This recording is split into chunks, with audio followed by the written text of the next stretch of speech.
from your perspective, how has AI altered traditional work patterns and productivity? So AI is transforming traditional work patterns by automating tasks and enhancing data-driven decision-making and enabling more flexible work arrangements.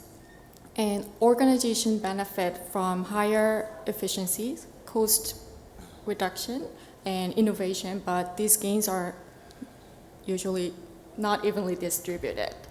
And one major shift is the rise of gig and freelance part-time job work, which is reshaping traditional full-time employment.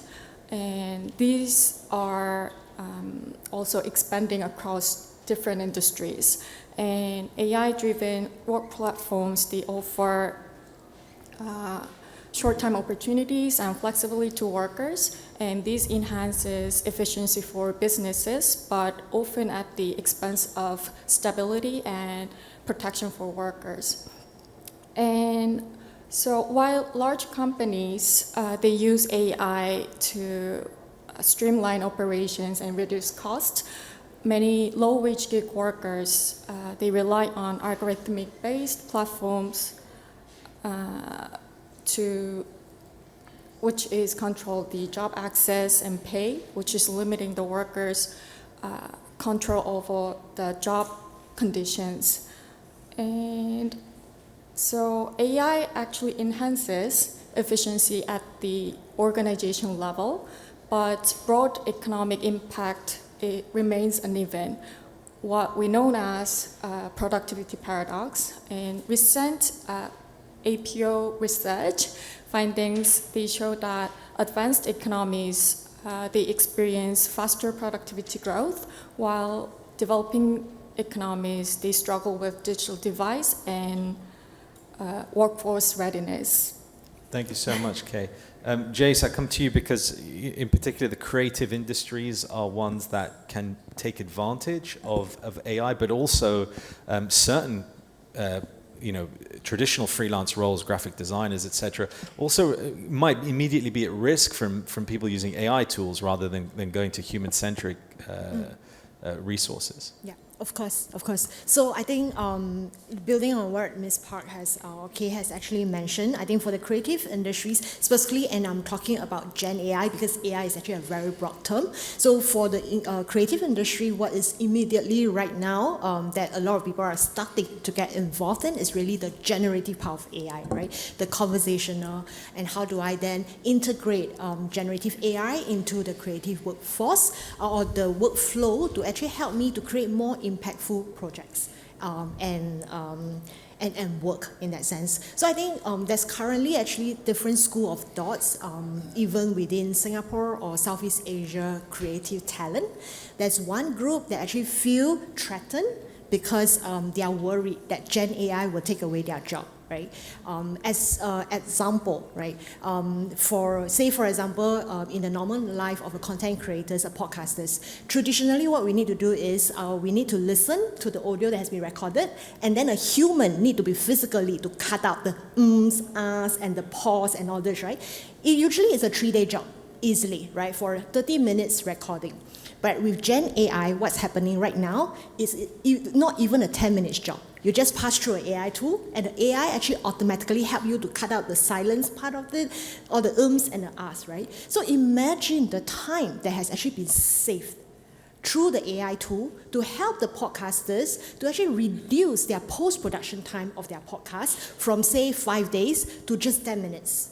So the remaining time that they have saved, what can they do with it? They can do a lot of things, right? So of course, one of the things you can say, oh, then my job is going to be taken away by AI. But however, on the flip side of it, what can you do with the time that you have gained? You can actually do more active marketing.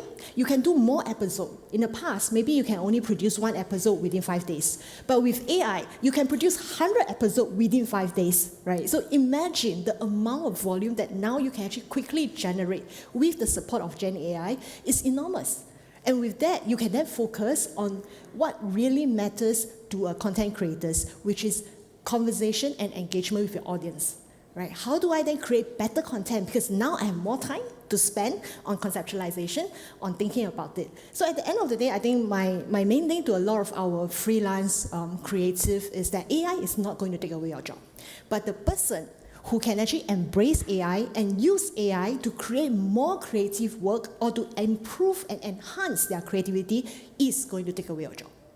I guess it will come down to market demand and what we were talking about in earlier sessions about the earnings that people will they continue to earn these fees, or will the fees go down because of what's happening? So you must do more to earn the same amount. I'll bring Ali into the conversation because what's very interesting is E&, you're a global technology company and you cover everything from the infrastructure to the content. So it's a whole spectrum.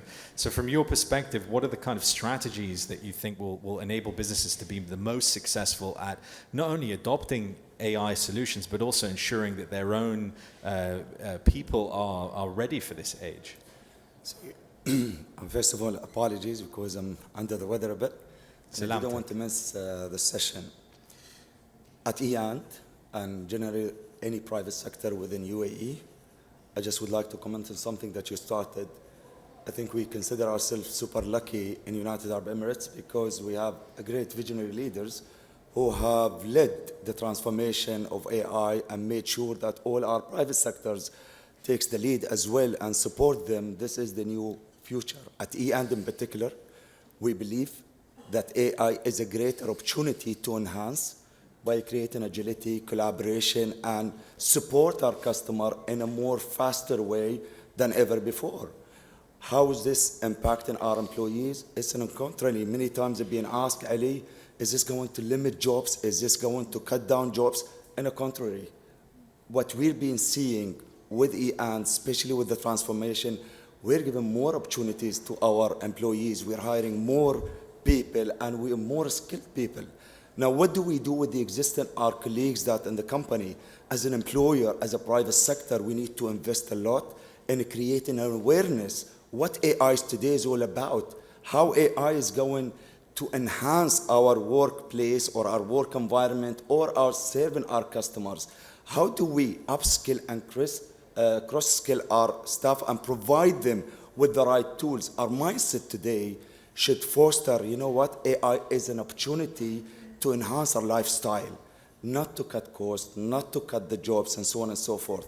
Our education system today supports us to make sure that we have batches of very well-rounded, educated, young individuals that can take AI to the next level. I guess on any entities, any private sector, which is as part of this, investing in an awareness what AI can bring into our table, that is the way forward. Marketing it, it's a completely different. In the previous session, I think Margaret touched based on a very important element. If we scale it to the market, you have the laborers, you have the full educated people, and so on and so forth. What do we do with people on the categories of labor? Educating them, private sector support them. What AI is all about today? How can we make people's life much easier? The way I see it, AI is a greater opportunities to create more jobs, to create more opportunities for our colleagues, be it national, non-national, so on and so forth. What do we need to do in this? Is heavily invest on them by creating continuous learning and make sure that it adds value into their life as well. Thank you, Ali. And you raise a great point about the posture being open to this as an opportunity and looking after your workforces. I'll bring you back in, Kay, because this speaks to culture in the workplace. What is the kind of ideal culture that a business needs, or even a government organization needs to have to ensure that they're ready for the AI age? So,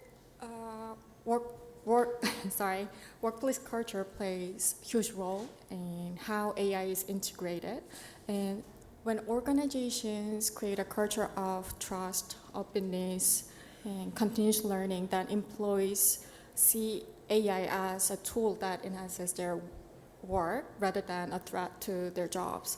So I think this was also mentioned in the previous session, like Dr. Feng said. Like, I also want to say about the human in the loop models. So we need to keep people at the center So AI is helping and support the human decision, but not replacing human judgment.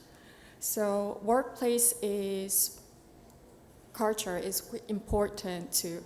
This is more about how people trust and interact with and use AI to drive innovation. Thank you. Jayce, I'd kind of be keen to know your thoughts in terms of the priorities that creators or freelance creatives, what should they prioritize now in the coming 12 months, do you think, to ensure that they are able to take advantage of this AI age in the way that you were describing earlier? So I think the two things that is very important, especially when we are talking about independent workers, freelancers who is working for themselves, right? They have to get onto the bandwagon of learning about AI, right? Even if it's not from a very craft perspective, but the understanding of how AI can be integrated into the creative workflow, how AI can be used to collaborate with whether is it their clients or whether is it with their fellow creatives from around the region will be a good starting point and will be important. And more importantly, because the pace of acceleration for AI, or specifically for Gen AI, is so fast right now, if you don't start today, you are actually already losing out. So we see a lot of creative freelancers getting onto the bandwagon already, but however, I think one of the more important point that I actually want to put into this is, or rather I want to raise, is also the downside of understanding the downside of what AI cannot do. Right? Because we often think that AI can do a lot of things, but however, AI has their limitation. For example, biasness. So as a creator, if I make use of AI tool to help me to create my output, I need to be responsible for the output so that, so I need to use AI ethically. So where are my moral compass? How do I ensure that I'm not infringing on other people's copyright? Because for creative, the most important to us, or what we value more, is really our IP and our copyright, right? While we don't want people to use our copyright, we also don't want to infringe on other people's copyright. So if we take human out of this whole, content creation flow, then it will not work because the moral compass, the value is not aligned. So hence, I think I echo what Kay has actually mentioned, that humans still have to be at the center of it, because we need to ensure that the output is ethically and responsibly created for the use of everyone. Keeping humans at the heart of everything that's being done, and I think I'll come to the last point with Ali here. When it comes to something you'd mentioned about leadership and what that can do, what's your advice in terms of businesses out there that are looking to collaborate with government organizations in terms of AI? Is this something that you believe there has to be more of going forward, particularly in this region? Look, with the era of AI, I think it's very important for employers to be proactive, not reactive. This is one, to ensure that they create a culture that fosters continuous learning, to change their policy to adapt with the AI requirements, to ensure that policy gives a security to their employees that AI is not going to replace us. AI actually is a tool to help us to master our role and prepare us for the next what's coming as well. Continuous learning, make sure the policy adapt, and ensuring that people get the opportunity to change their mindset and adapt with the AI moving forward. With the government, 100% sure, we need to be proactive. We need to partner with the government moving forward because it is a great opportunity. Whatever we see here today as a greater opportunity, imagine how is it going to look down on the road of 1 year, a completely different ball of game. Thank you so much. I think it's a great positive note to end on this discussion. Please join me in thanking our esteemed panelists. Thank you so much. Thank you, sir.